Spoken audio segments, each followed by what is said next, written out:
साईबाबांच्या दर्शनाला दिवाळी आणि पाडव्यानंतर भाविकांच्या गर्दीमध्ये मोठ्या प्रमाणात वाढ झाली आणि भाविकांच्या गर्दीने शिर्डी आता गजबजून गेलेली आहे।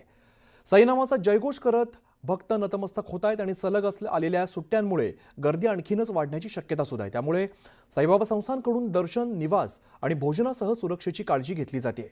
साई मंदिर परिसरातून आढावा घेतलाय आमचे प्रतिनिधी हरीश दिमोटे यांनी। साईबाबांची शिर्डी भाविकांच्या गर्दीने अगदी गजबजून गेलेली आहे। दिवाळी साजरी केल्यानंतर अनेक जण घराबाहेर पडलेले आहेत आणि पर्यटन स्थळांबरोबरच धार्मिक स्थळी देखील मोठी गर्दी झाल्याचं चित्र बघायला मिळतंय। कालपासूनच शिर्डीमध्ये भाविकांचा जो ओघ आहे तो सुरू असल्याचं चित्र आहे। त्यामुळे इथले जे भक्तनिवास असेल किंवा सगळे हॉटेल्स असतील हे देखील हाऊसफुल झालेले आहे। आता मंदिर परिसरामध्ये आपण गुरुस्थान या ठिकाणी बघू शकतो।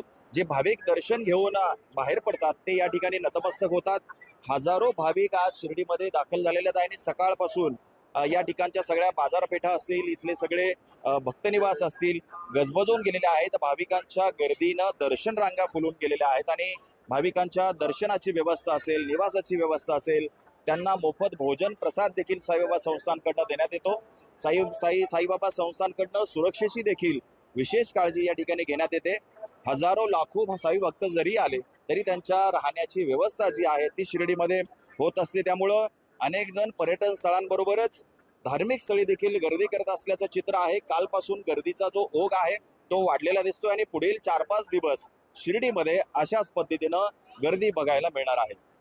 हरीश दिमोटे, न्यूज 18 लोकमत, शिर्डी, अहिल्यानगर। इकडे मध्य प्रदेशातील विदिशा जिल्ह्यामध्ये कार्बाइड गनने फटाके उडवल्यामुळे 14 मुलांना आपली दृष्टी गमवावी लागली आहे। तर 150 मुलांना रुग्णालयात दाखल करण्यात आलेलं असून त्यांच्यावरती सध्या उपचार सुरू आहेत। विदिशा जिल्ह्यामध्ये सरकारी बंदी असून सुद्धा गावठी कार्बाइड गन विकल्या जात असल्यामुळे ही दुर्घटना घडली आणि मध्य प्रदेशातील स्थानिक पातळीवरती बनवलेल्या कार्बाइड गनमुळे मुलांच्या डोळ्यांना गंभीर अशी दुखापत होण्याची ही जी घटना आहे यामध्ये आता वाढ झाली आहे। अनेक शहरांमधील रुग्णालयांमध्ये या स्फोटामुळे डोळ्यांना झालेल्या इजांची शेकडो प्रकरणं नोंदवली गेलेली आहेत। अनेक रुग्णांना कायमस्वरूपी आपली दृष्टी गमावण्याचा धोका आहे। तर बंदी असून सुद्धा स्थानिक बाजारांमध्ये या गावठी कार्बाइड गन उघडपणे विकल्या जात होत्या।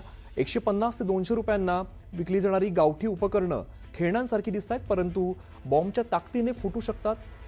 गॅस लायटर आणि प्लास्टिक पाईप तसंच कॅल्शियम कार्बाइड वापरून बनवलेली ही धोकादायक गन या दिवाळीमध्ये प्रचंड प्रचलित होती आणि या गनमधील कॅल्शियम कार्बाइड पाण्याच्या संपर्कात आल्यानंतर ॲसिटिलीन वायू तयार करतं आणि ठिणगीच्या संपर्कात येताच त्याचा मोठ्या प्रमाणात स्फोट होतो। या पाईपमधून बाहेर पडणारे छोटे प्लास्टिकचे तुकडे छर्यांप्रमाणे शरीरामध्ये घुसतात, त्यामुळे डोळा, चेहरा आणि त्वचेसह विविध भागांना गंभीर अशी इजा होते।